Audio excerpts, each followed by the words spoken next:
আজকে আমি স্পিকিংয়ের কয়েকটি টিপস নিয়ে আসলাম। আসলে টিপস বলা যায় না, আসলে এগুলা খুবই নর্মাল বিষয়, কিন্তু অনেক উপকারী। আমি মনে করি এগুলারে স্পিকিংয়ের গাইডলাইন হিসেবে আপনারা ধরে নিতে পারেন।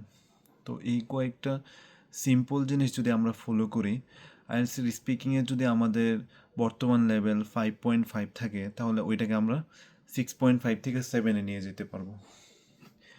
তো প্রথমত যে বিষয়টা, আমরা স্পিকিংয়ের ক্ষেত্রে আমাদের অনেক বেশি জড়তা কাজ করে, কারণ আমরা স্পিকিং প্র্যাকটিস কখনোই করি না। আমরা যখন আইএলটিএসের প্রিপারেশন নিতেছি, ওই টাইমটাতে আমরা সব থেকে বেশি ফোকাস দিই আমার মনে হয় লিসেনিংয়ে। আর তারপরে রিডিংয়ের উপর অনেক হাইপ আছে, রিডিং অনেক সমস্যা, রিডিং নিয়ে অনেক ভয় আছে, তো রিডিংয়ে আমরা টাইম দিই।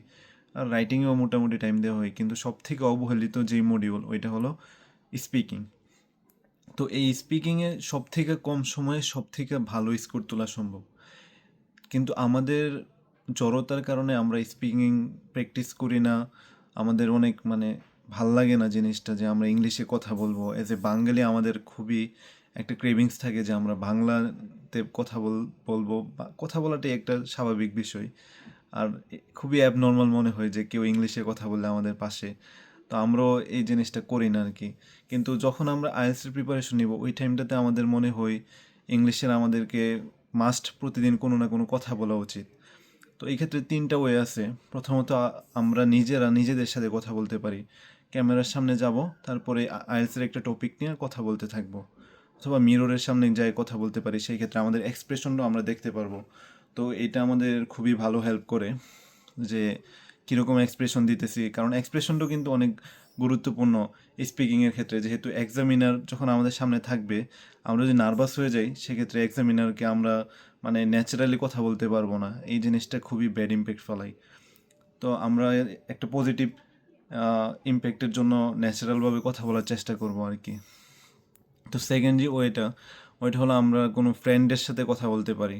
মানে আমাদের যে অনেকেই তো আইএলটিএসের প্রিপারেশন নেই, ওদের সাথে আমরা যদি একটা টিম কইরা নেই যে স্পিকিং প্র্যাকটিস করবো প্রতিদিন, একটা টাইম সেট করে, সে আপনাকে কোশ্চেন করলো, আপনি তাকে কোশ্চেন করলেন, এইভাবে প্র্যাকটিস করতে পারি।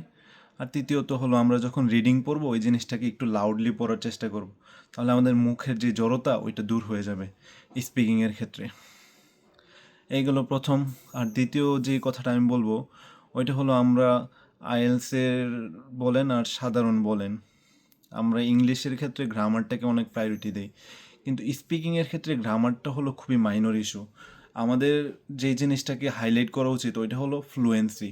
আমরা যত ফ্লুয়েন্টলি ইংলিশে কথা বলতে পারবো স্পিকিংয়ের ক্ষেত্রে, আমাদেরকে ততই ভালো একটা স্কোর দিবে।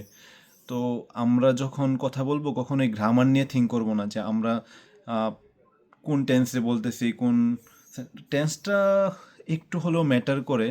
পাস্টের কোনো কিছু বললে তো অবশ্যই আমরা পাস্ট টেন্সে বলবো, আর প্রেজেন্টে বললে প্রেজেন্ট। কিন্তু অন্য যে ইস্যুগুলো, যে প্রেজেন্ট ভার্বের ক্ষেত্রে সিঙ্গুলার বললাম নাকি প্লুরাল বললাম, এস যোগ করলাম না ইএস, এইগুলো নিয়ে আমরা থিঙ্ক করবো না। এগুলো যদি আমরা স্পিকিংয়ের সময় থিঙ্ক করি, তাইলে আমাদের যে ফ্লুয়েন্সিটা ওইটা নষ্ট হয়ে যাবে, ঠিক আছে? তো এই জিনিসটা গেল। আর তৃতীয় যে বিষয়টা আমি বলবো, এটা হলো আমাদের যেই মানে স্পিকিং স্পিকিং স্পিকিংয়ের সময় যে এক্সামিনার থাকবে, ওরে আপনি একটা আপনার ফ্রেন্ড মনে করবেন, ঠিক আছে? আপনি যদি মনে করে নিতে পারেন এই জিনিসটা, আমাকে বিশ্বাস করেন, আপনার এক্সামটা পুরোটা একটা পানির মতো হয়ে যাবে। আমি যখন এক্সাম সেন্টারে ঢুকছিলাম, তখন আমি এক্সামিনারকে, আমি আমার যার সাথে আমি প্র্যাকটিস করতাম ইংলিশ, ওর মতো আমি একটা ফ্রেন্ড মনে করছি, যার কারণে সে আমাকে কোশ্চেনগুলো আস্ক করছে। আমি একদম খুবই ন্যাচারালভাবে নর্মালভাবে কোশ্চেনের আনসারগুলো দিতে পারছি। অনেক হেল্প করছে এই জিনিসটা। আরেকটা বিষয় হলো, আমরা আইএলটিএসের যে ভোকাবুলারিগুলো ইউজ করবো, এগুলো আমরা মনে করি যে অনেক কমপ্লেক্স, অনেক হার্ড ভোকাবুলারি ইউজ করতে পারলে হয়তো বা আমাদেরকে ভালো স্কোর দিবে, কিন্তু বিষয়টা একদমই ভুল ধারণা।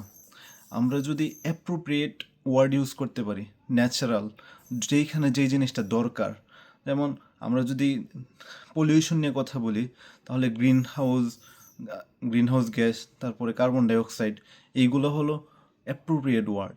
এইগুলো ইউজ করতে পারলে আমাদের ভালো স্কোর দিবে। এরকম না যে আমাদের খুবই এক্সট্রিম কঠিন কিছু ইউজ করতে হবে, এরকম কিছুই না, জাস্ট অ্যাপ্রোপ্রিয়েট জিনিসটা বলতে হবে।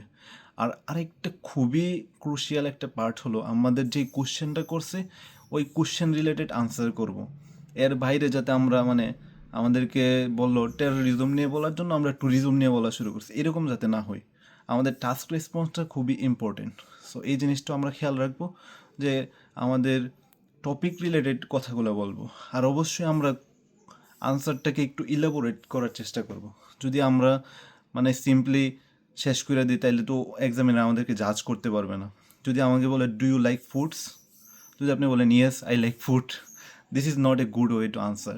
You have to answer yes I food is my favourite thing, I like to eat Chinese foods because it gives me pleasure, and you can give some example as well. In the weekend I go to the Chinese restaurants with my friends. This is a very good answer. Give your answer and elaborate it and give example. This is a very good way to answer. So that's all from me today. Assalamu alaikum.